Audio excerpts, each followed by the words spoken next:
Actually, another thing I forgot to mention is that, there's another odd thing as well. I don't know how or why, but these companies popped up claiming they can help people get petition signatures, right? But they're always sketchy and dodgy, probably even more sketchy and dodgy than that who I got on Fiverr. And he ended up actually going and he didn't even he went and copied what the task that I got him to do, which was kind of like new to him. He went and then started doing that after he'd scammed, and Fiverr wouldn't do anything about it. They wouldn't even like try and stop him from selling to a people or anything like that. There's no assistance or help, and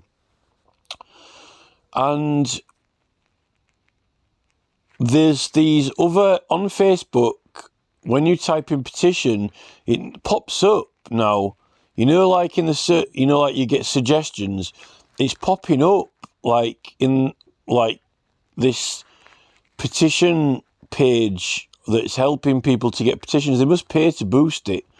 I don't know how many people use it, but they're definitely foreign. They're based in America, and they don't necessarily get very good quality signatures. I don't know how or where they get them from, but it's very sketchy.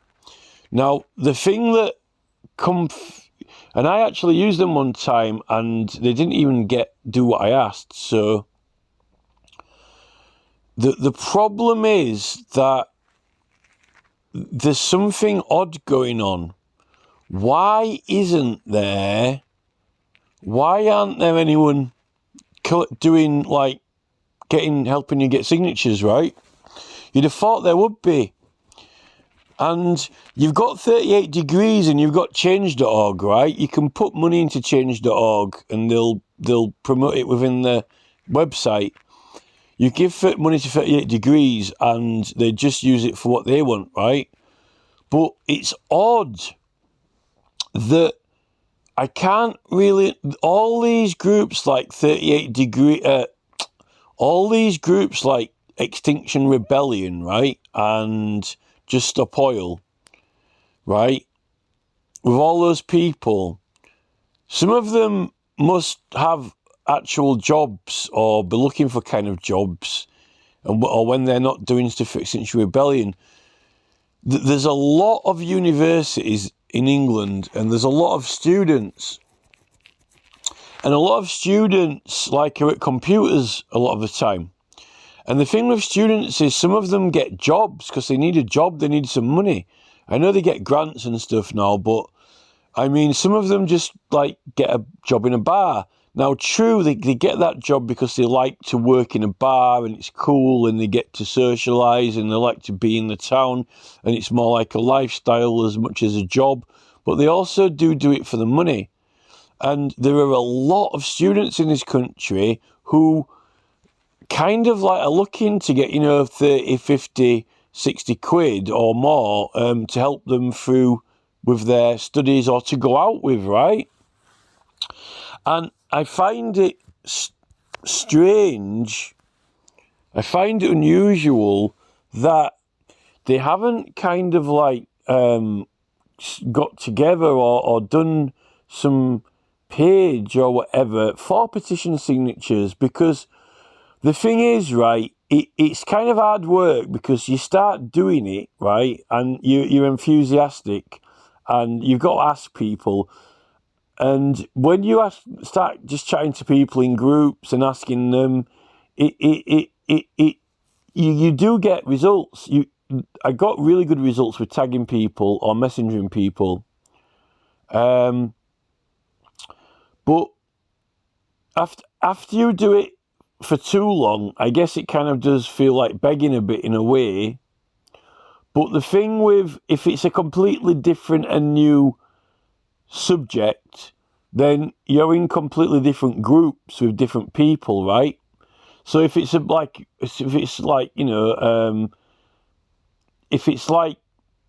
something to do with food, Department of Food,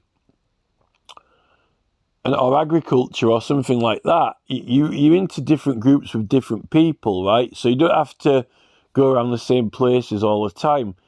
It does feel a bit beggy, but if you're getting paid to do it, it's not that hard. It can be boring, but you could, like, if you're at home, you can play music, like you could be listening to, like, you know, music, or have YouTube on in the background, and you could just be there, you know, asking people in groups, typing people. That warm calling works. I'm quite really surprised why there isn't some. I'm astounded why how the university, what do they call them? Not the Commons Room, you know, like the union, the student unions haven't kind of got together. If the student unions would get together, not just in one university, but through all of them, right?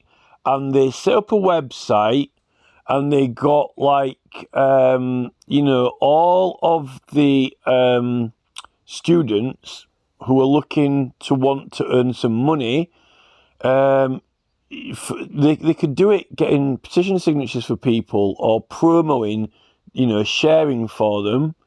And I think you'd get a lot if they did, but on the warm call basis, you can do, like, just post it in similar groups that have a similar thing, share, but it works good if they do a little bit of, you know, chatting in the groups to people. I don't think it's that hard work, and they can do it from home, and they can listen to their music while they're doing it.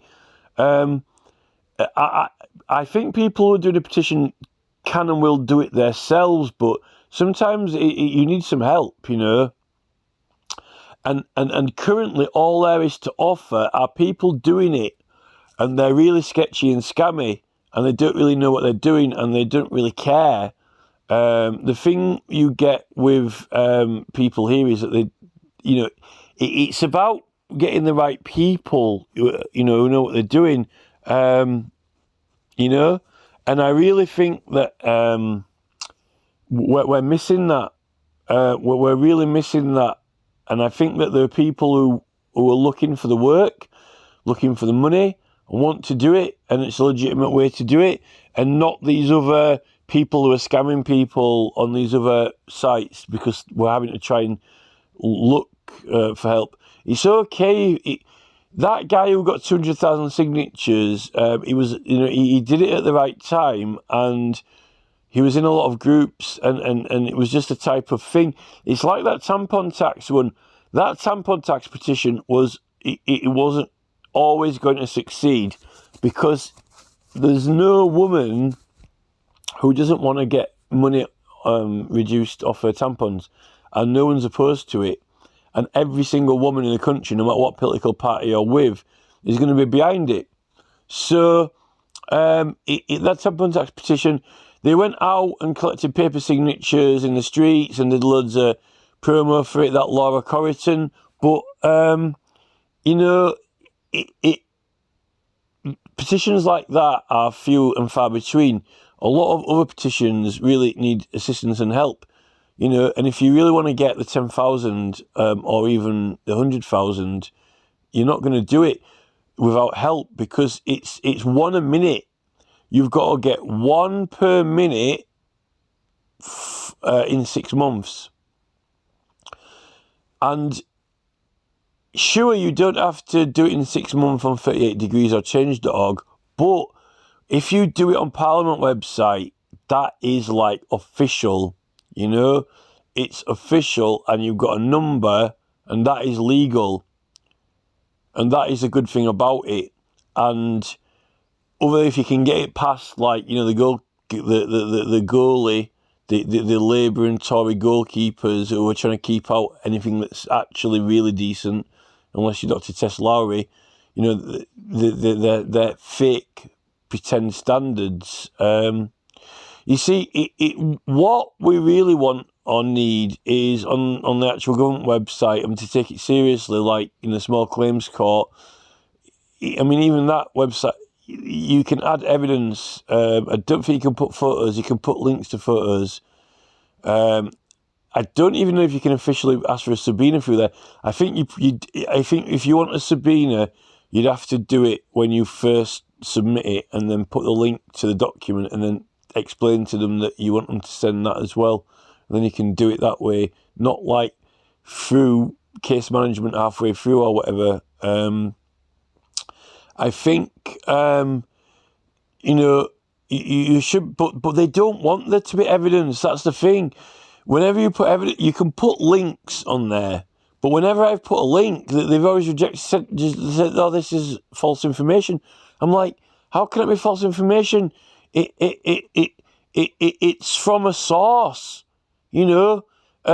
Anything you submit to court is worth what it's worth when it gets judged, you know.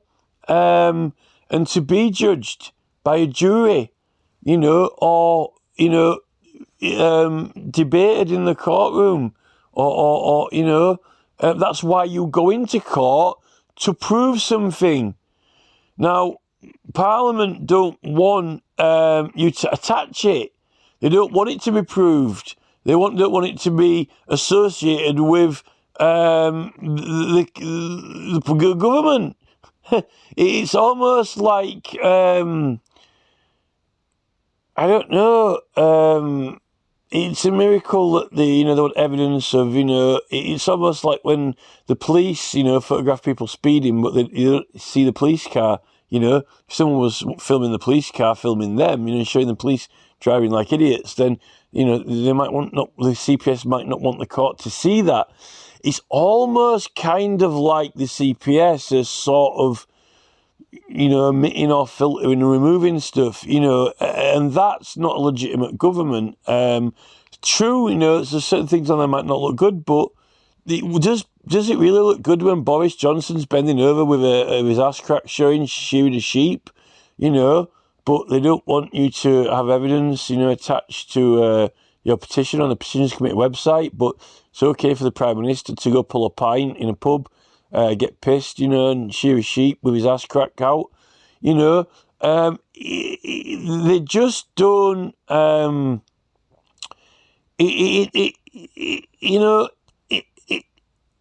nature of it is, it's our legal case, and we got a right to make one, and I think they need to accept that when their standards, it's almost like Keir Starmer throwing Jason Williamson out of the Labour Party, because of Sleaford Mods. Kind of like that. But you can't do that in Parliament with a legal case, because it's legal proceedings and it's evidence, It's not Keir Starmer with his, prim Labour Party that needs to be pruned, This is the thing.